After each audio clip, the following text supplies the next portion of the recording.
എത്ര തവണ MLA ആയാലും ഒരു പെൻഷൻ മാത്രം.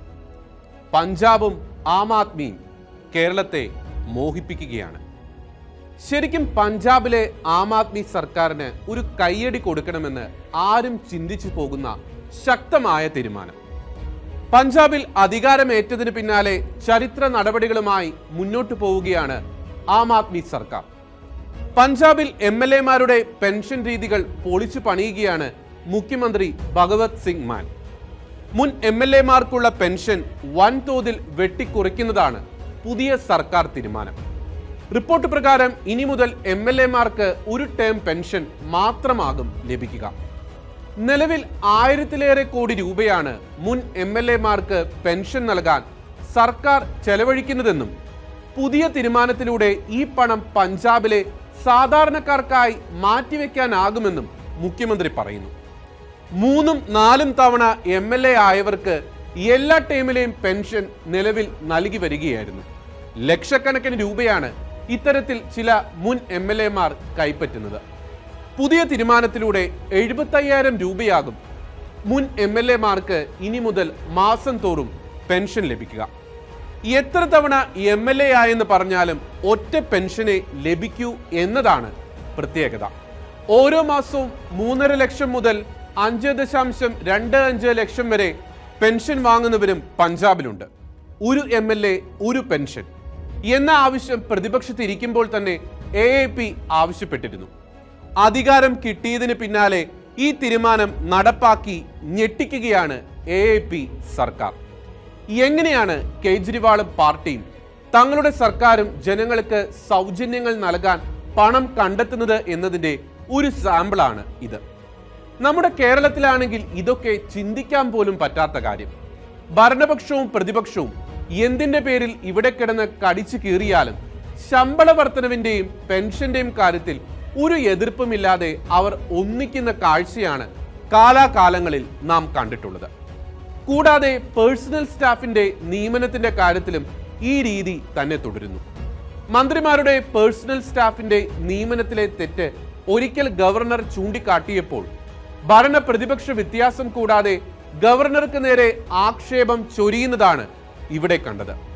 ഇവിടെ ഓരോ മന്ത്രിമാരും 35 പേഴ്സണൽ സ്റ്റാഫുകളെ വരെ രാഷ്ട്രീയ നിയമനമാക്കി സർക്കാർ ഖജനാവിന് ഭീകരമായ ബാധ്യതയുണ്ടാക്കുന്നു. ഇവർ 2 വർഷം പൂർത്തിയാക്കിയാൽ ലോകത്തെങ്ങുമില്ലാത്ത വിധം ആജീവനാന്ത പെൻഷനും നൽകി വരുന്നു. 2 വർഷം കഴിഞ്ഞ് പഴയവരെ ഒഴിവാക്കി പുതിയ കുറച്ചുപേരെ സ്റ്റാഫുകളാക്കുന്നു. എന്തിനേറെ പറയുന്നു, ഒരു പണിയുമില്ലാത്ത ചീഫ് വിപ്പിന് വരെയുണ്ട് ഡസൻ കണക്കിന് പേഴ്സണൽ സ്റ്റാഫുകൾ. എന്നാൽ ആം ആദ്മി ഭരിക്കുന്ന സംസ്ഥാനങ്ങളിൽ മാന്യമായ ശമ്പളത്തിൽ 2 പേരെ മാത്രം രാഷ്ട്രീയ നിയമനമായി വെക്കുകയും ബാക്കിയുള്ളതിൽ അതാത് മേഖലകളിൽ പ്രാവീണ്യം തെളിയിച്ച സർക്കാർ ജീവനക്കാരെ വെക്കുകയും ചെയ്യുന്നു. രാഷ്ട്രീയ നിയമനങ്ങൾക്ക് പെൻഷൻ സമ്പ്രദായവുമില്ല. അധികാരത്തിൽ കഴിഞ്ഞ് ഇപ്പോൾ ഒന്നുമല്ലാതായിരിക്കുന്നവർക്ക് പോലും കാണും ഇവിടുത്തെ ശമ്പളത്തേക്കാൾ വലിയൊരു പെൻഷൻ. ഇതാണ് ഇവിടുത്തെയും ഡൽഹിയിലെയും പഞ്ചാബിലെയും ഒക്കെ സർക്കാരുകൾ തമ്മിലുള്ള വ്യത്യാസം. ആം ആദ്മി ഭരിക്കുന്ന ഡൽഹിയിലും പഞ്ചാബിലും വാർഡ് മെമ്പർ മുതൽ മുഖ്യമന്ത്രി വരെയുള്ള ജനപ്രതിനിധികൾ പൂർണ്ണമായും ജനങ്ങൾക്കിടയിൽ കഴിയുന്നു. ആശയങ്ങൾ അവരിൽ നിന്ന് സ്വീകരിക്കുന്നതോടൊപ്പം വിമർശനങ്ങൾക്ക് ചെവി കൊടുക്കുകയും ചെയ്യുന്നു. തെറ്റുപറ്റിയാൽ ന്യായീകരിക്കുന്നതിന് പകരം തെറ്റ് തിരുത്താൻ മടി കാണിക്കുന്നില്ല. ഡൽഹിയിൽ ബീക്കൺ ലൈറ്റ് പോലും ഒഴിവാക്കി മുഖ്യമന്ത്രി വരെ തീർത്തും സാധാരണക്കാരനായി ജനങ്ങൾക്കിടയിൽ ജീവിക്കുന്നു, പ്രവർത്തിക്കുന്നു. വാഹനങ്ങളും ട്രാഫിക് ലൈറ്റുകളും സ്തംഭിപ്പിച്ച് ഡസൻ കണക്കിന് വാഹനങ്ങളുടെ അകമ്പടിയോടെ ചീറിപ്പാഞ്ഞ് കേരളത്തിലെ പോലെ രാജാവ് ചമയുന്നില്ല. പഞ്ചാബിലും ഡൽഹിയിലും മന്ത്രിമാർക്ക് ജനങ്ങളാണ് യജമാനന്മാർ. കേരളത്തിലാണെങ്കിൽ മന്ത്രിമാർ ജനങ്ങളെ നോക്കി ധാർഷ്ട്യത്തോടെ വെല്ലുവിളിക്കുകയാണ്.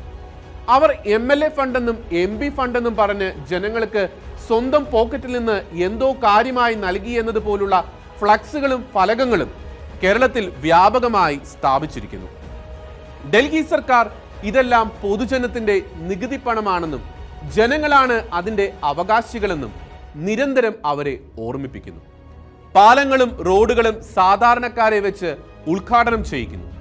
പഞ്ചായത്ത് വില്ലേജ് ഓഫീസുകളിലെ രേഖകൾ കേരളത്തിൽ 100 വട്ടം നടന്നാൽ പോലും ശരിയാക്കാൻ കഴിയാതെ വരുമ്പോൾ ഡൽഹിയിൽ ഉദ്യോഗസ്ഥർ അത് വീട്ടിലെത്തി ശരിയാക്കി കൊടുക്കുന്നു.